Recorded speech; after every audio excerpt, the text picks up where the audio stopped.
Apa? Dalam vaksin ada microchip? Mengarut je lah. Aku tak faham lah zaman sekarang ni. Banyak betul berita palsu dalam media sosial. Aku buka WhatsApp ada, dalam Instagram pun ada, malahan dalam internet pun ada.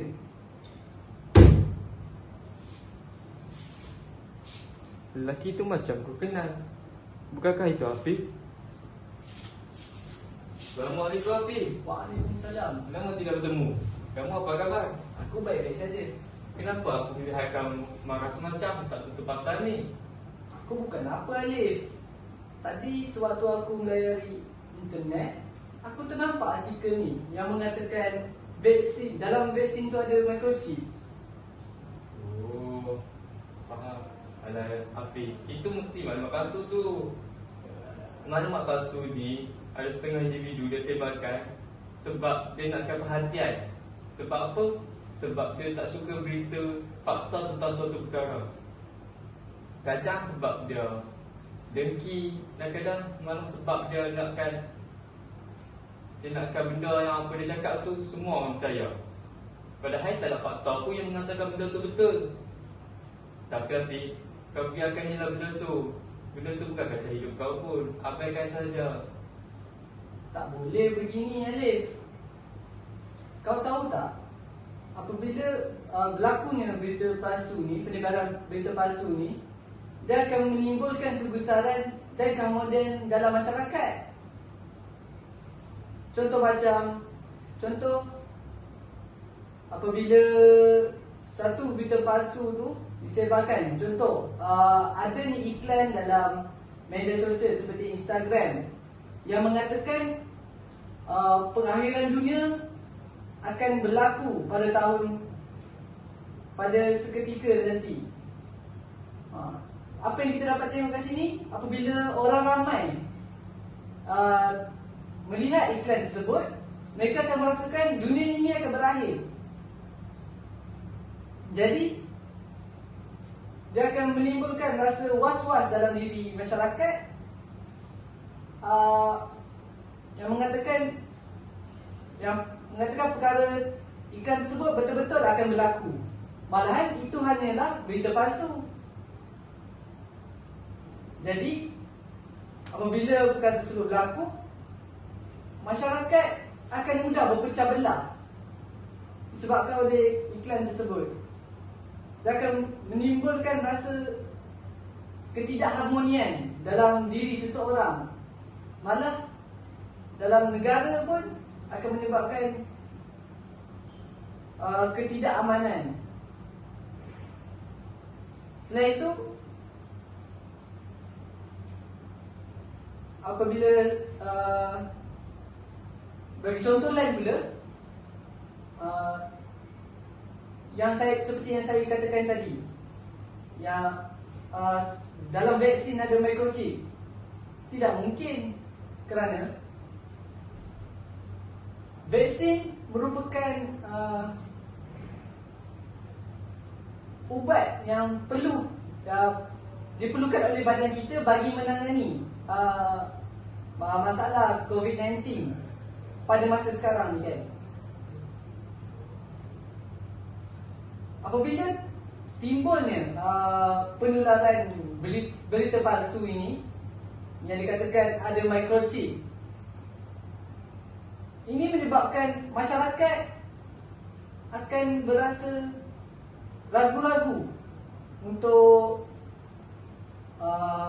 mengambil suntikan vaksinasi, kerana mereka telah membaca artikel yang palsu yang mengatakan ada cecair yang berbahaya dalam vaksin itu sendiri. Ini membuatkan mereka enggan untuk menerima vaksin, malah akan menyebabkan peningkatan kes COVID-19 di Malaysia. Apa pendapat kau pula, Alif? Aku setuju apa kau cakap Afiq. Selain itu juga, bagi penyebaran maklumat tentang palsu yang tentang seseorang ataupun dikatakan sebagai fitnah, ia akan membuatkan seseorang itu tekanan mental kerana dipandang hina oleh masyarakat. Sebab apa? Sebab maklumat tentang diri dia yang tak betul pun disebarkan orang lain, dan orang lain pula yang di media sosial tu menganggap perkara tu betul, dan kemudian dia menganggap bahawa seseorang itu melakukan perkara yang betul, padahal perkara tu dia tak buat pun, tapi orang anggap dia buat, dan perkara itu menjejaskan mentaliti dia dan membuatkan dia merasa ingin dan membuatkan dia merasa tidak ingin hidup di dunia ini. Selain itu juga, bila kita sebarkan fitnah kepada orang lain, ia akan membuatkan hubungan sesama manusia ini renggang. Bila kita renggang, maka masyarakat pun tidak akan bersatu padu. Kesannya dia akan memecah belahkan lagi hubungan penduduk di antara Malaysia. Contohnya, bila kita sebarkan maklumat pasal jiran kita, contohnya kita nampak jiran kita memegang kucing yang dari longkang, kemudian kita expect, kemudian kita menganggap, kita rakam benda tu sebab kita anggap yang dia sedang membuang anak kunci dalam longkang, padahal dia ingin selamatkan anak kunci itu. Oleh itu kesannya orang yang di media sosial itu menganggap maklumat yang kita sebarkan tentang jiran kita tu adalah betul. Jadi orang ramai yang di dalam media sosial itu akan menghina, mencaci jiran kita itu. Tambahan pula akan timbul pergaduhan di antara kita dengan jiran kita. Kesannya, seterusnya, hubungan kita antara jiran kita dengan hubungan kita di antara kita dengan jiran kita hilang, putus begitu saja. Sebab apa? Sebab suatu perkara yang kita sebarkan merupakan maklumat yang tidak betul. Yang paling teruk lagi, kita yang dapat dosa dan menanggung akibatnya.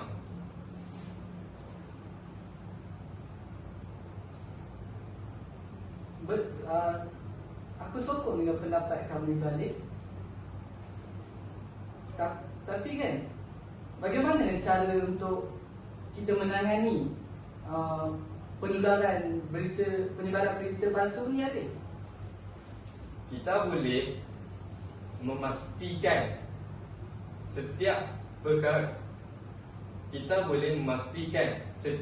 yang kita lihat dalam media sosial itu supaya ia adalah benar-benar perkara yang betul dan berdasarkan fakta, dan memastikan kesahihan berita itu adalah 100%.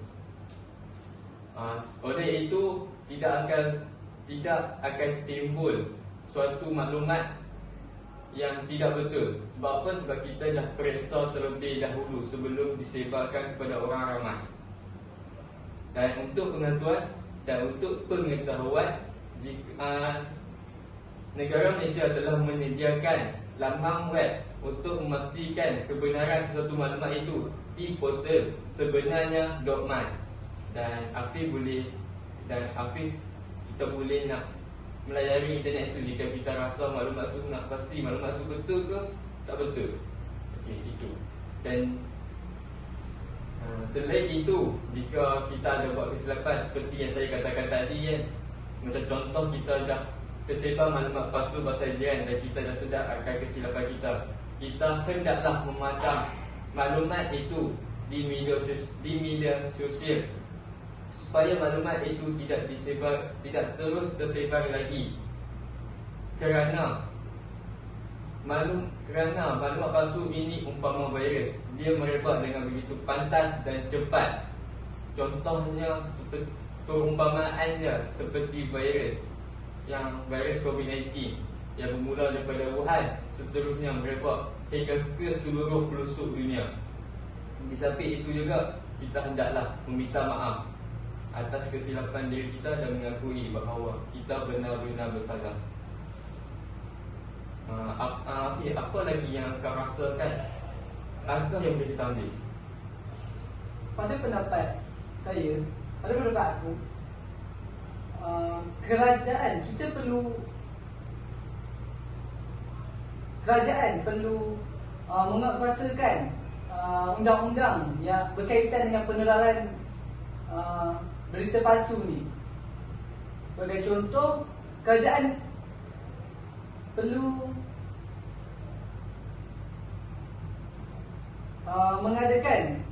mencipta sebuah aplikasi yang mana aplikasi tersebut akan didaftar.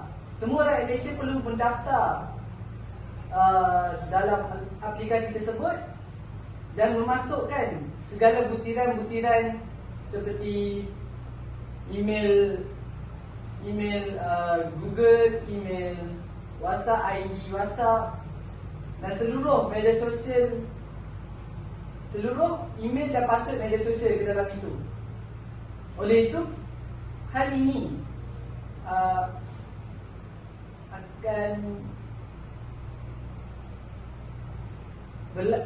akan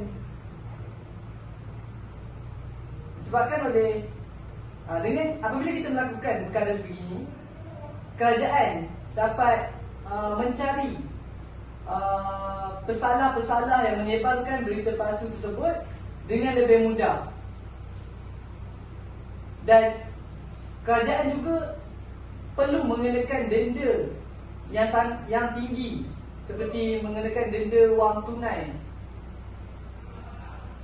Contohnya denda wang tunai yang bernilai RM100,000 kepada pesalah yang bersalah. Betul tak? Aku sokong apa yang kau cakap. Tambahan pula, kita mesti melakukan penguatkuasaan undang-undang ini supaya kita tunjuk bahawa kita tegas akan maklumat palsu yang disebarkan. Apabila masyarakat ini dikenakan denda oleh kerajaan, hal ini akan membuatkan mereka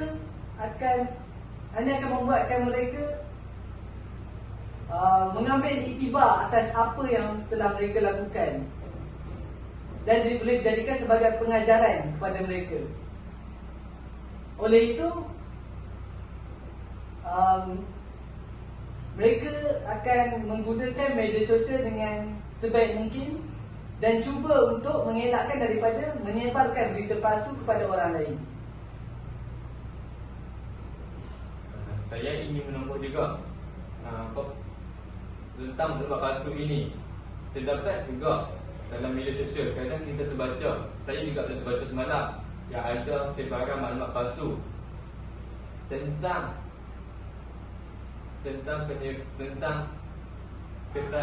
fahaman agama yang palsu ataupun hadis yang palsu.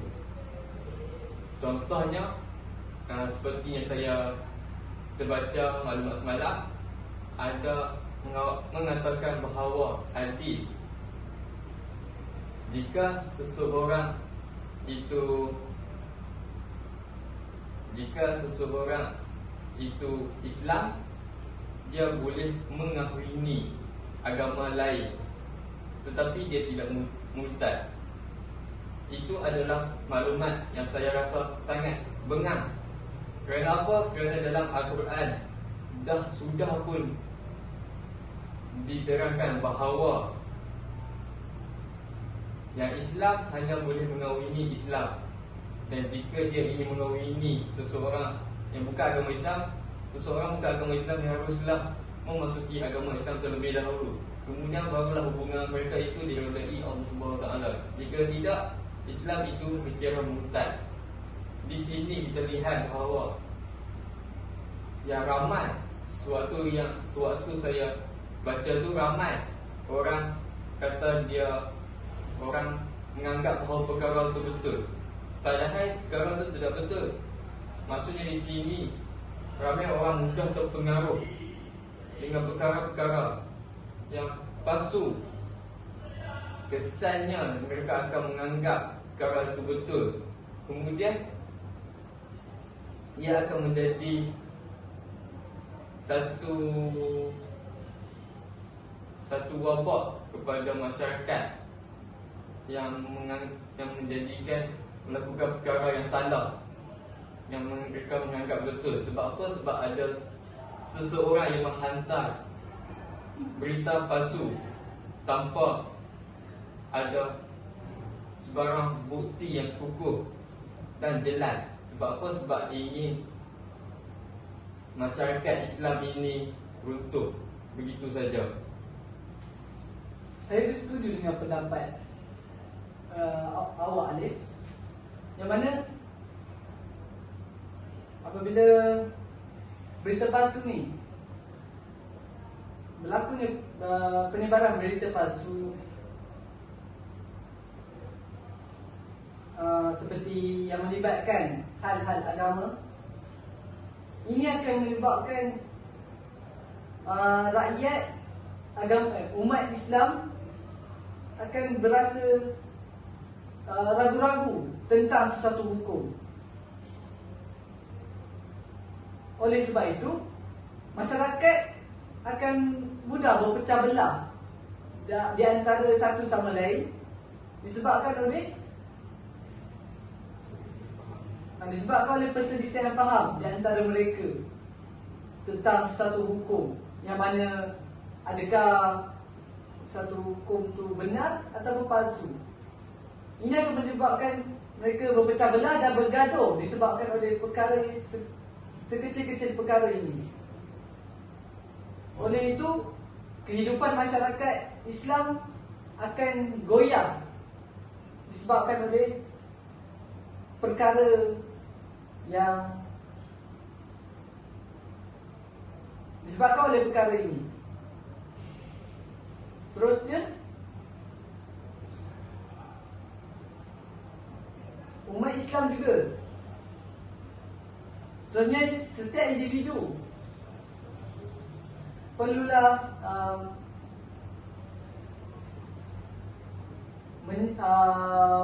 memeriksa maklumat yang berkaitan dengan sensitiviti kaum ataupun agama dengan sebaiknya sebelum menyebarkannya, sebelum disebarkan di media sosial. Hal ini seperti yang saya katakan tadi akan menyebabkan perselisihan faham.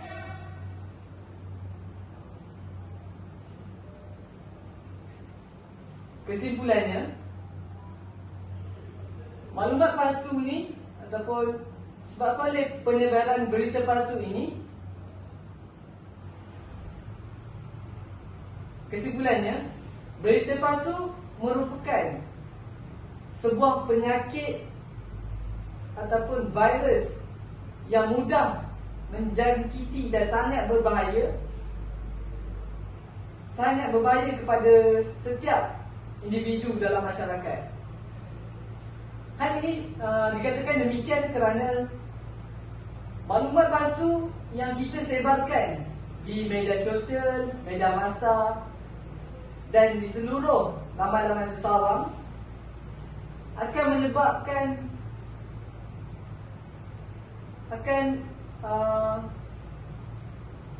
menjatuhkan imej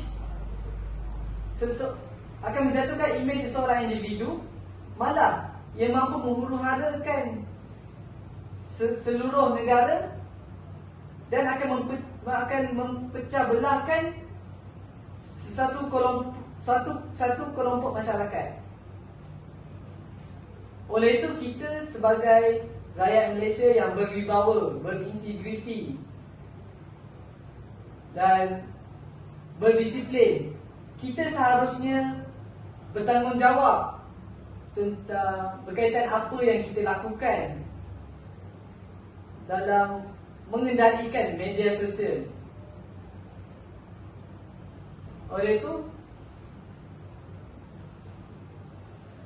demi dalam mengendalikan media sosial dengan baik, hal ini bagi mewujudkan negara Malaysia setanding dengan negara-negara maju yang lain, yang mana setanding dengan negara-negara maju yang lain yang populasi yang menyebarkan berita palsu ini amat sedikit. Bila saya sekarang sudah faham pentingnya untuk kita menangani isu penyebaran maklumat palsu ini, Afiq. Saya pun baru dapat gambaran bagaimana cara dan langkah bagaimana kita nak menangani penyebaran berita palsu ini. Baiklah, marilah kita sama-sama mewujudkan negara yang mewujudkan negara yang tidak terpengaruh oleh maklumat-maklumat palsu seperti ini, dan supaya rakyat kita hidup aman dan harmoni. Saya setuju.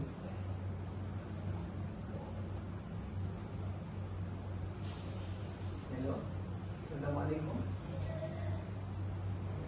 Saya ada urusan. Nanti saya balik. Okey, baik. Minta maaf balik. Saya perlu balik rumah sekarang kerana isteri saya sudah memanggil. Tidak mengapa kalau begitu. Marilah kita tamatkan sekolah kita ini. Semoga esok kita boleh bertemu lagi, bincang lagi.